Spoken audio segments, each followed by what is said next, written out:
welcome to Take Two. I'm your host, Chris Edwards, and welcome to another episode. This is the show that takes a look back at Friday Conversations with Chris Edwards from IG. I take a look back at previous guests and welcome them, and we discuss where they are currently right now. Today is another great episode, and I've got one of my best friends here to talk about what he's up to. Welcome, Reginald Nash. What's up, Rex? How you doing? Hey, thanks for having me again. Well, thanks for coming back. I mean, not that you had a choice anyway. No, not really. So the last time you were on was over a year ago. You came on back in November 22nd of 2022. And I know the type of year that you had. And I really wanted you to come on and tell people, the whole journey of where you've been and what you've been doing and what's in store for 2024. So I guess let's just start there. What's been going on? Man, this year has really been something. It's been lots of changes, I guess, and maybe some different things going on with my progression, with different journeys I've been taking or whatever. So mostly I've been focused on finishing up my little schooling that I've been doing and working on my photography and really just thinking about how to, merge those two worlds together. And it's actually very easy for me. Like in my mind, they complement one another, but it's been a little bit more challenging kind of like demonstrating that in a public way so people kind of understand like how the two things work together. Okay. Yeah. So let's start with the whole school topic first, because I think this is really important, and this is something that's very dear to you. Education is important to you, and you've got several degrees, but this one is the one that takes the cake. So tell everyone what it is that you're doing, where you're going to school, and what you're actually going after. Okay, so what I'm doing is I'm going to Howard University and I'm finishing a PhD in English literature.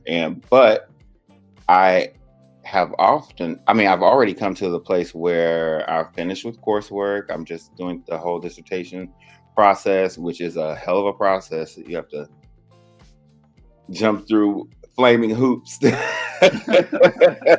get to the end or whatever. But most of my focus has been on, representation and representation of bodies and how that works in literature, but also how it works in culture and social spaces and just the wide gamut of like those bodies that aren't always recognized as being worthy of being seen.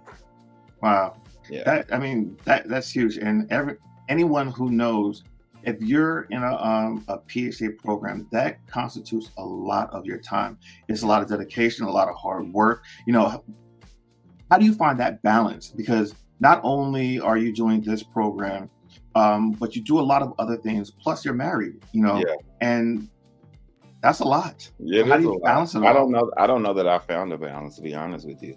I really think that I'm just super obsessive about shit. Like I'm always doing something. My mind is always going. Like I don't even really sleep that well at night just because like when I go to sleep at night, there's always something on my mind, or I'm wondering how I'm going to get something done, or what will this work like, and trying to imagine like what my nearby future is going to be like. So I don't know that I have a balance. I think that I just don't stop as often as I should. I just keep going and going, As they say, you'll sleep when you're dead, right? Yeah, basically, that's what it feels like. Shit. Okay. So I want to just go sideways a little bit and talk about photography, because I think that we've kind of been on this journey together. Yeah. I know that you really started doing photography in earnest maybe about 2 years ago. And especially within the last year, like that's been a real central focus of what it is you're doing. And, I think that you're not just doing it as a hobby, you're doing it as a profession, and you've made some serious inroads in the last year. And I want you to talk about that a little bit. Okay. Well, I started doing photography like in 5th grade, like not professionally, right? Because Yeah. being professionally in 5th grade, but like I had this little, I'll never forget, I had this little turquoise. Oh wow, that was an indicator. Anyway, I had I had a little turquoise 110 camera that I gotten for Christmas. You put the little film, it looks like a pair of binoculars. You know what I'm talking about? The little tiny 120 film that you put in the, I'm not sorry, 120, 110 film that you put in the camera. You wind Yes, it with your yes, finger and had a big yes. flash on the front. It was a Vivitar. I remember that. So listen, Vivitar was the number one camera maker back then, it seems, because I remember that camera. I think I had one of those. They were relatively inexpensive, and the film wasn't that expensive either. Right. So they were everywhere. You can go into like a at the time like a local pharmacy and pick one up off the shelf that came in a little plastic container. Exactly. So I Yeah, used to take it yeah. to school with me, and I would take pictures of the kids at school, or I would walk around the neighborhood and like take pictures of houses or try to catch cars driving by. Like, just always been kind of interested in that. And then I moved on with life as we do. But I began to become more serious, like you said, about it a couple of years ago. But I still started with like a Costco special camera. Like I had like a Canon 70D camera and one of those variable aperture lenses that come with it. And but I thought I was professional. I even went down to the camera store and bought a new lens for it. It was a Tamron lens, which I thought was a great lens at the time. I have since learned that it was also a budget lens, but it didn't feel like a budget lens because like No, it was like $700, and I was just like, what the hell? I Yeah, mean, a Tamron lens is a great lens. It's just that I think it as was you not go a great through, lens. well, maybe the one you had. I mean, they do make Right. good lenses though. I'm talking Um, about that lens. That lens oh, was okay. trash. I remember when I showed it to you the first time, you were like, oh, I mean, I guess you didn't want to hurt my feelings. You gave me one of those ice cream sundae answers. Like, you were like, oh, I mean, it's pretty good, I guess. Like, you could do good things with it. I was just like, Listen, here's the thing. This okay. is my belief when it comes to photography. It doesn't matter. Yes, you can buy really expensive equipment and not get good photos, and buy a cheap camera and get amazing photos. It's really about the skill level that you have and how you use the equipment that you do have. Yeah, So you can use a kit lens and get good photos, but there is something to be said about um, great equipment and having great skill. That is the right. optimum thing for a photographer. You're able to capture really good photographs, um, and you are doing that now. So what I want to do is kind of talk about where you are right now, because there's been a journey from, let's just say 2, 3 years ago when we first met, and you were really getting serious about photography. You Hmm. know, I would come down and we would shoot some things. You photographed me, and you did a lot of things that I think a lot of photographers don't do or take advantage of, especially if you live like in a big city like DC. You've Right. got all these meetups that you can go to where you can get access to models and to shoot in different locations. And you took full advantage of that. Talk about your experience of doing that, and to build your photography skills and to build your catalog so that when you approach people, you had a body of work that you could show them. Well, before I say that, I will say that I did a couple of things that I am very thankful for. Like, I didn't think it was a big deal at the time, but now that I look back on it, the first thing was like actually listening to what you had to say. That was number one. And then the second thing that I did was I um, got a secondary mentor to kind of help me learn how to do different things. But then, like you said, I started to go to the street meets. The street meets were kind of weird to me at first because I had never experienced anything like that. And we didn't really have that kind of thing where I'm from, or if we did, I wasn't into the scene enough to know about it. But like going to the different places, and it was basically like having a different challenge every time because the people who are there, some of them are working models, but some of them are like, new fresh face models and trying to get into a place where they can get images to start building on a collection of images to sell themselves to different agencies and stuff like that. But like it was outside most of the time. The lighting was never ideal. And what is crazy is I say this to my friends all the time is when people first start out, they start out doing photography like with available light, right? Outside and whatever. But that's not what I did. Like, and so because of you, I started out doing photography with strobes. And so I would go to those street meets and I would haul my strobe and my and my light stand around, and the people would just be standing around like, what are Looking you like you're doing? crazy. You're like, I'm outside with a C stand, 300 watt second strobe, and a 36-inch softbox. And poor Brian, he's trying to go with me to help, but he's like, "Oh, well, just stand right here, and I'll hold this and whatever." But the wind's blowing, trying to Yeah. pull the softbox off the stand, and it was just a nightmare. It was a nightmare. And then I finally kind of figured out how to create a travel setup to use with strobes or whatever. But I guess I also should have been trying to figure out how to use the light outside by itself. But it's what I've found is that when you use um, artificial lighting, and you really learn how to control that and create the images that you want with that sort of lighting, using available light is second nature because it works the same. You just adjust the camera for what's there. And so I'm really thankful that I started with it because I didn't have to.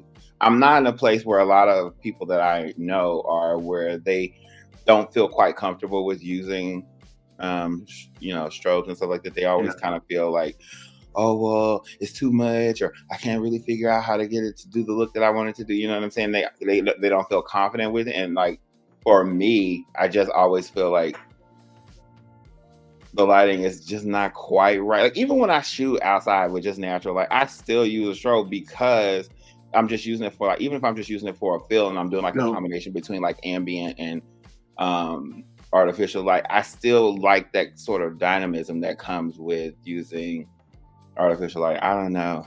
Some things Yeah. it's not for some people. It's funny you say that.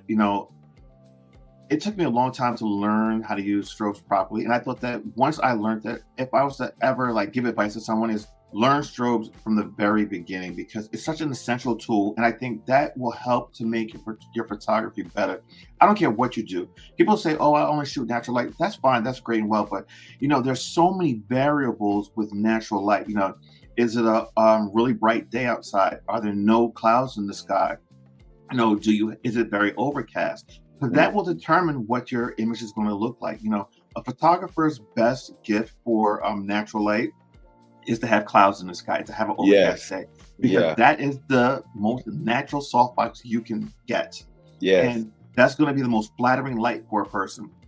When I see photographers out there and they have, it's a really bright sunny day, and then they have like their subject, the person they're photographing, with their back to the sun, and I'm just like, oh, and they have no softbox or no external light that's flashing. I'm like, oh, this How shot's you not gonna going to fill be in those good shadows from that backlight? because you're not going to see them because the Right. camera is automatically going to want to correct for the ambient sunlight that's in back of them.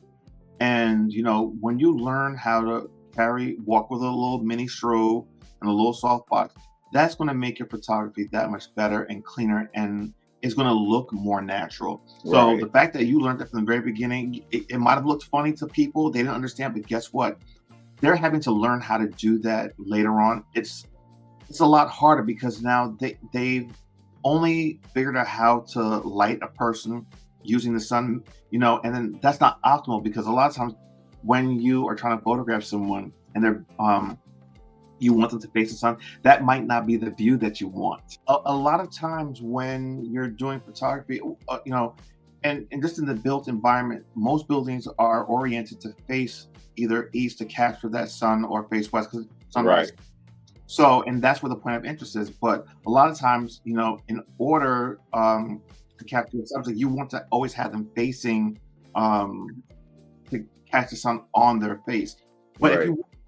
if you want to have them with the opposite way, you need to have some type of light to fill them in. So that's where the strobes and so Yeah, and I have to say that because I learned it that way, now in the work that I do, the number one thing that people say to me is, "Oh my God, the lighting of your images is so beautiful. It's like you just really know how to make people look their best," and so forth and so on. And it's sort of my thing, kind of you know, I think that that's probably the reason. I also get the comment that people tell me that they always know it's my work when they see it because it looks like there's a certain, I don't know, Aesthetic. Aesthetic aesthetic to to it. it. Yeah, Yeah. and so Yeah, the one thing I've noticed about your work, one is the lighting, but then also I think because of the fact that you learned how to use the strobe and lighting from the very beginning when you were really building your photography skills, is that you can now play with light. mm, You're not trying to figure out, well, am I lighting this person correctly? You already know how to light them correctly. Now what you're doing is you're playing with the light to achieve looks that you want people to see. And by you using um, colored lights, you're able to accentuate a mood to your subjects, and you're really getting the most out of your photography. it's funny that you say color lights because when I think about it, I feel like the color gels are kind of like my signature. Like even when it's not a heavy presence in the frame, like there's always one, there's A always at least hint, one light with a little little hint of something on color. it. Yeah. No, and I think that people, well, I think color, people are just afraid of color in general. Color in clothing, color in accents and accessories, but especially color in lighting. People don't Yeah. realize that just changing the color of lighting adds mood and gives the image character. Like your backdrop is a perfect example. You have a white wall and back it with some pictures on the walls, but you have a hint of color behind one of your shoulders. That's elevating the look and feel of the images that we're seeing on the screen. So that's really, really important. I love color. I love And color. I'm glad you're not afraid of it. No, I'm So not. so talk about how you're going to be tying in your PhD studies and then your photography um, as one thing. Like, how do you plan on using it? So, this maybe I think I've kind of shared some of this with you before, but um, when I think about photography, I think about images as a way of telling stories, the same way you would read a story. And so Mm. I like to use the images that I take to kind of tell the story of people whose stories aren't often told. And so when I think about my work for my PhD and how my goal is to sort of have this sort of critical thinking around the existence of non-standard bodies, I try to show that in my photography as well. And so a lot of the images that I capture wouldn't be what you would necessarily think of as traditional beauty images. It's always some other characteristic that's kind of dirty up the image or to try to make it feel as if it's sort of this thing that's beautiful in its own way, but not according to a traditional standard. And so I don't know that I'm always successful at that because I think sometimes, like other people, I am super attracted to beautiful things or what my mind recognizes as beautiful things. But I also want to feature people who a standard beauty photographer would be like, oh, well, you don't quite have the right look. So for me, I feel like everybody has the right look. I just feel like it's up to the person making the photo to take the care and the honor that they are received from the person being photographed to make them look beautiful, to present their bodies in ways that kind of honor who they are as people. I love that you said that because I truly do believe that. When people always come to me and say, "Oh, I want some photographs, but I'm not photogenic," my first thing to them is say, "Don't say that to yourself. One, it is my job to help you to make you feel beautiful because you are beautiful, and I Right, think it's just a matter of finding one's angles and then right. also making them feel comfortable in front of the camera. I think that's the injustice that a photographer can do to a client is not allow them to feel comfortable in front of that lens. Absolutely. I absolutely agree with that. Yeah. So, how are you intending on using your photography and your PhD and melding the two together to move forward? I really plan to take some of the images. I'm going to do a specific series for the PhD and try to capture some of the images that are visual representations of the people that I write about. It won't be about them specifically, but they would be a representation of it. And so what I wanted to do is include that as a visual component in my PhD and kind of really describe how the picture is a larger social representation. And so that will, and a lot of the theoretical framework that I'm using for my dissertation is surrounding how bodies are represented in social spaces. So, you've had a lot going on between school, home life. You have kids, and granted, they're adults and they're grown and they're out of school. Old lady. Yeah, but you know what though? You're always going to be a father, and you're always feel responsible, and you're always still helping with that. But in addition to that, we've been doing something over the last year. We have the conference call, a YouTube show that we were doing. We're on hiatus right now, a well-deserved break, but we were recording, a couple shows a week and putting that stuff out. And, talk about that. What's that experience been like for you? That experience has been hell because you are terrible and TJ is terrible, and it's like herding kittens, like because y'all don't like to follow instructions, and I like to give instructions, and so it's very uncomfortable. It's a very uncomfortable space. Yeah, but though, I think it's a space that you need it, because I think a lot of times, even myself, I can be somewhat rigid sometimes. No, and I think that doing this show with you guys. Doing the show with you guys has allowed me the freedom to just kind of express myself and just have some more fun.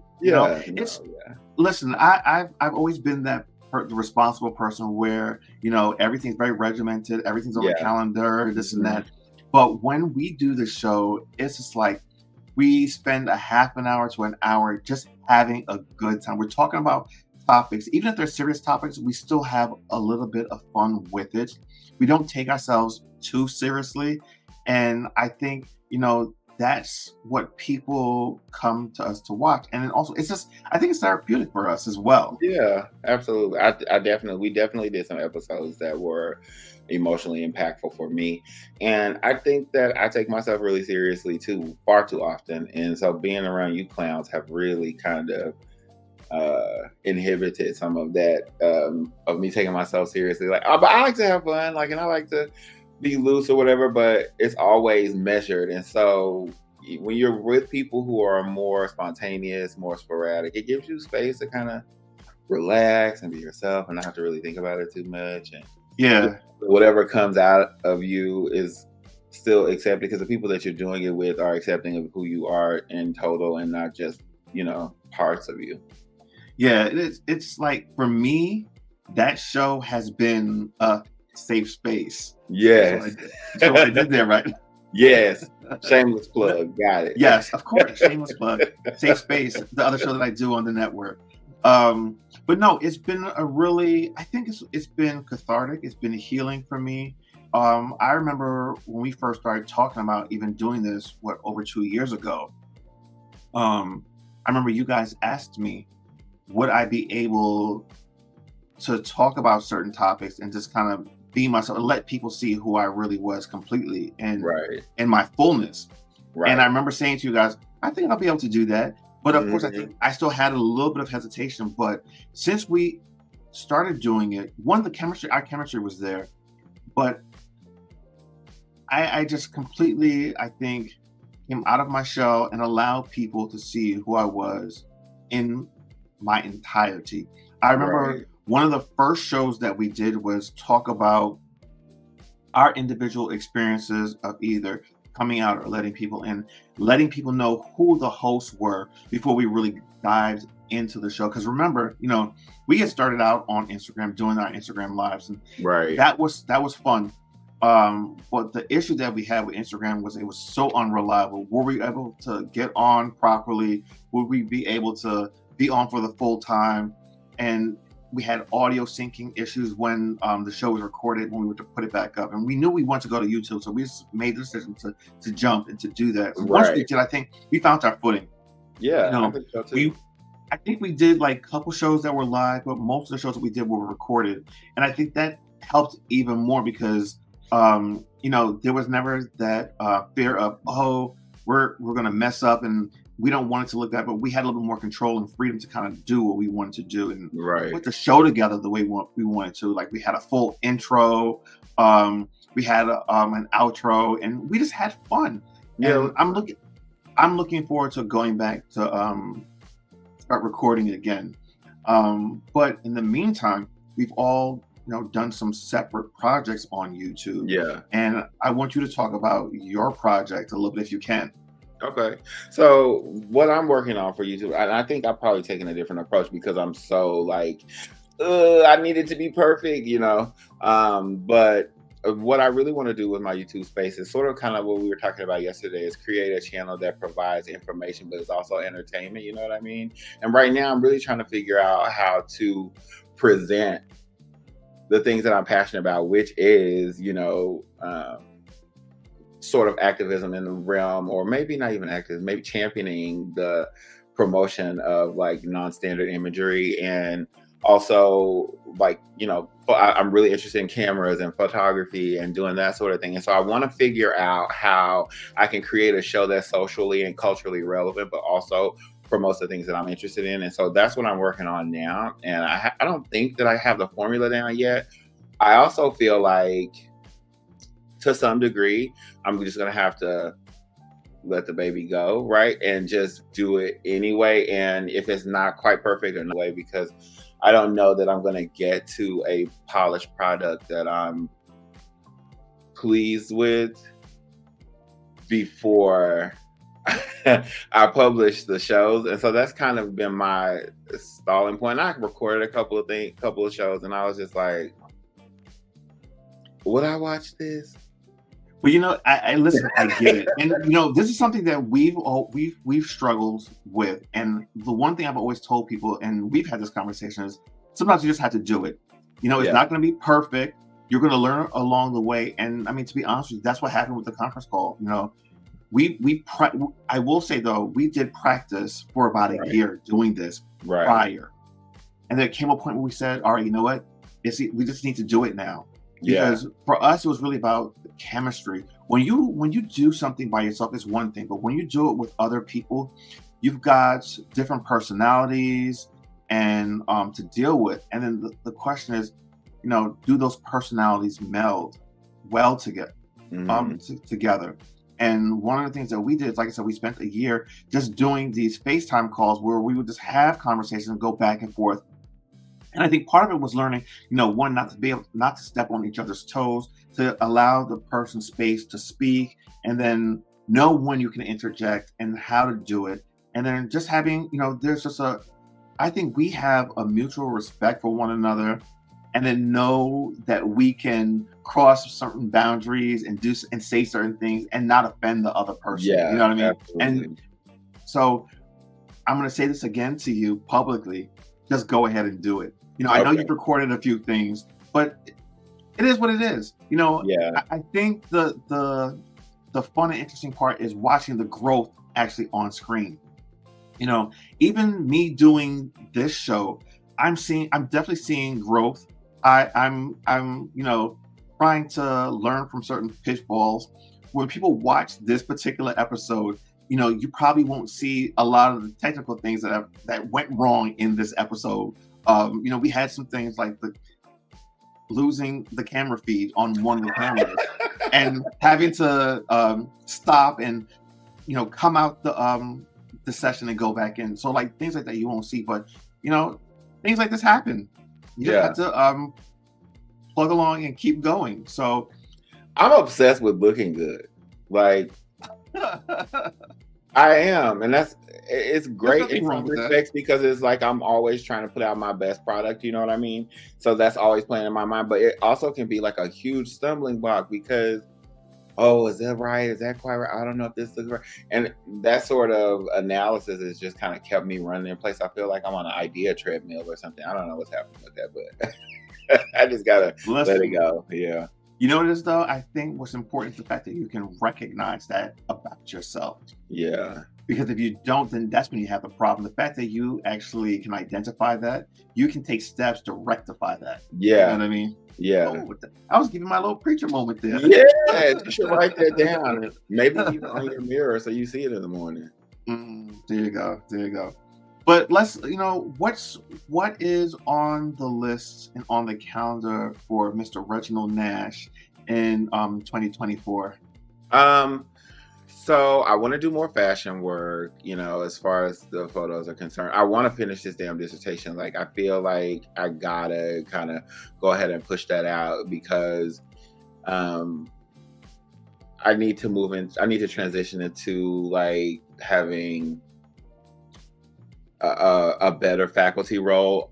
We talked about the dissertation, we talked about school, but I don't think I mentioned that I actually do teach at several schools, and so while I enjoy what I do, right, and I want to continue to do that, but I want to be in a space where I can teach and write and do the photography. That's really kind of what I would like to do with myself. I feel really like fortunate to be one of those people who have the ability to do the thing that they love to do for a living. And like, so, and maybe that's kind of goes with when you ask me, how do I find balance? I'm not really looking for balance in that way because it doesn't feel like work to me. And so it's always, well, when I get to do this, and well, when I get to do that, and then I'll try this, you know what I mean? So it's not like, oh, I'll be glad when this is over. The only thing that I'll be glad when it's over is the whole dissertation process because it's painful, it's ugly.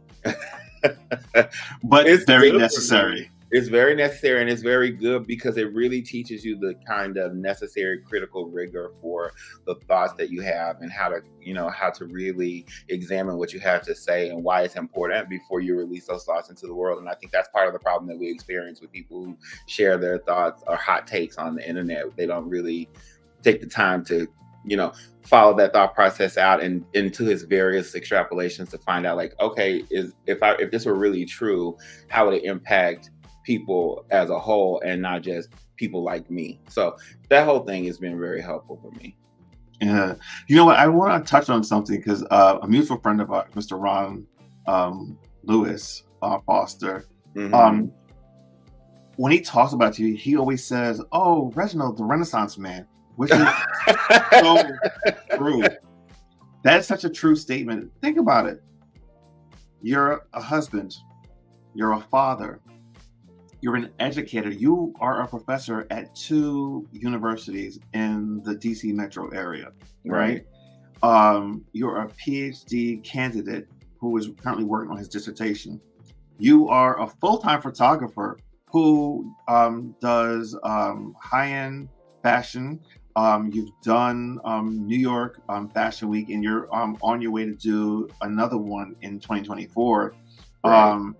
And you're a content creator, and you're just a creative person in general. And when I say balance, it's just a matter of, well, do you find balance? But you are balancing all of these things, and you're Yeah. finding joy in doing all these things. Yeah. Mhm. And I I don't think I think could that, do it if I wasn't. yeah, no, and I think that's what people really need to understand is that when you love something and you're passionate about something, it isn't really work. You're Right. just doing what you love. Yeah. And yes, there are things that come along with it that might stress you out or whatever, but ultimately, you have the passion and the love for it. And I hate it when people tell me or tell other people that, oh, you need to just focus on one thing and be excellent or amazing in just one thing. That's not how the world works. No. If you only The do world don't one make time thing, for that. yeah, if you only do one thing nowadays, what happens when your one thing goes away or it becomes irrelevant? What are you Yeah. going to do then? Yeah. You know what I mean? Thank God I wasn't a one-hit wonder and I only did one thing. Yes. When I was young, my passion was drawing. I could sit there and draw for days on end. I had books and books of just drawings. Then as I got older, my drawing matured, and I started, drawing buildings and floor plans, and I went to school for architecture. But I still cultivated my love of drawing, through mechanical drawing and still doing like still life and just being able to replicate whatever I saw. But even with that, I had a passion for photography. I Hmm. had a passion for graphic design. Right. All of these things that I've done throughout my lifetime, I'm currently utilizing and using to put my work out. Yeah. And, It's so funny you say that because it's making me think about how everything that I've done in my life up to now has fed the next thing that I was doing, right? And so I was talking to Alicia, my daughter, the other day, and I said to her, well, if all this shit fall apart, worst come to worst, my cosmetology license is still active. If I need to go and do hair to make ends meet, then that's what I'll do, And I'm thinking about how you were saying how your you went from drawing to photography. Like, being able to style hair and clothes and able to do makeup and that sort of thing is really a benefit in photography because it's a thing I check for. It's a thing that I notice. It's a thing that I can fix if I needed to. Like, so everything that I've done has kind of prepared me. yeah, I get that. Yeah. I think I for quite a few years I was doing my own like fashion and style type of thing. And then And when I we're good work with at it. and well, thank you. Yeah. And when I work with other people, that's one of the things that I hone in on. Like, I hate when clients come to me unprepared because I take the time ahead of time to prepare them, for a photo shoot. And it doesn't matter who it is. It could be, for a brand that I've worked with or an individual family. I always go to a photo shoot prepared and I have my clients prepared. I know what they're going to be wearing before I Right. get there. We've talked about hair and makeup. We've talked about outfit changes. So all that stuff is done ahead of time. And like I said, all these things, all these skills that we've learned over the years, they feed into what we're currently doing. You Hmm. know, all the things that I've learned have brought me to this point of, being on the screen on Yeah. YouTube, working with high-end clients, musicians, um, hat brands, suit brands, and it's really important to just hone in all your skills because they will help you and they are not a hindrance to you. So when people tell you, oh, you just need to focus on one thing, don't listen to them because Right. that just means that they don't have any other skill sets to work with. And God forbid they either can't do it because of physical restrictions or the market just can't support it. They are out of luck. Whereas you have something else to fall back on. Yeah. Yeah. If this I doesn't work say out for that me, the one thing that people should focus on if they're going to take that route is nurturing their talents yeah, and their interests. You know what I mean? Like figure yeah. out how to take. When my daughter Ashley said to me, she asked me about, well, I can't. I feel like I should be further along in my life, and I want to do this, that, and the other. And I was just like, babe, the only thing you need to do is focus on being the best version of yourself and figuring it out what it is that you love to do that will allow you to make money at doing it. And I feel like that's going to be the road to the maximum amount of happiness in the way that the world exists currently. Yeah, yeah. So as we near the end of this episode, what words of wisdom can you lay upon our viewers? What bits of a little nugget of wisdom that you can bestow on us? Um, well, I have a few. I'd Okay, well, say, let's drop them. yeah, I would say continue to wash your hands thoroughly.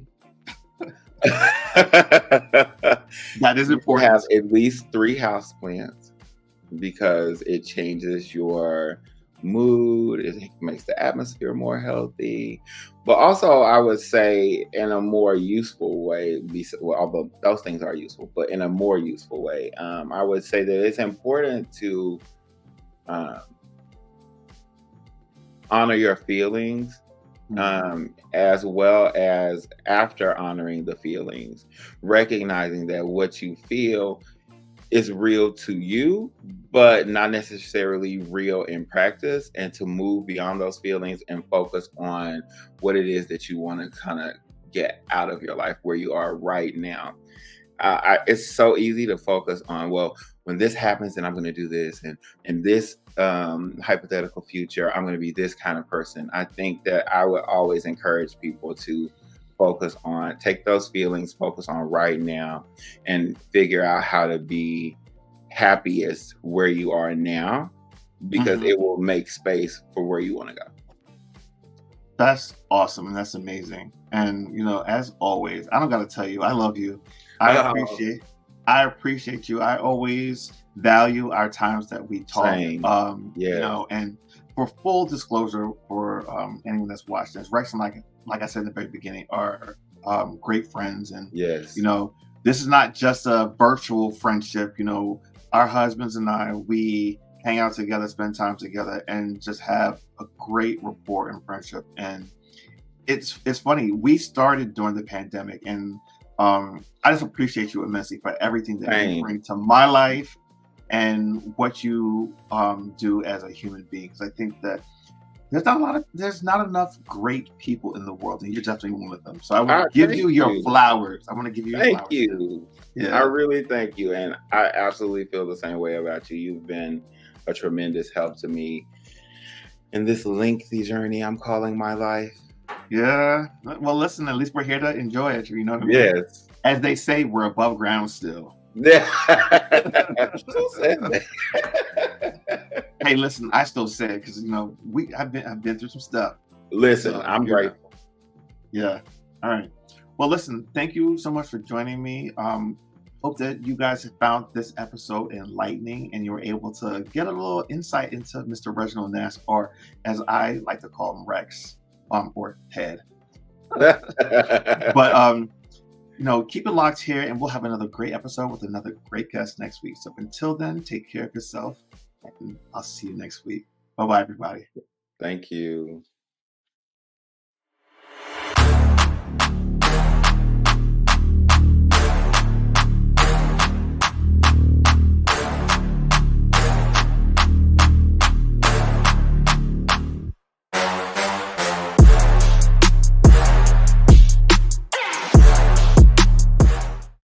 Thanks for watching this show on Indie Soup Media. Now, if you're watching here on YouTube, make sure to subscribe, like this video, and hit the notification button so that you can get notified when we drop new videos every week. See you guys next time.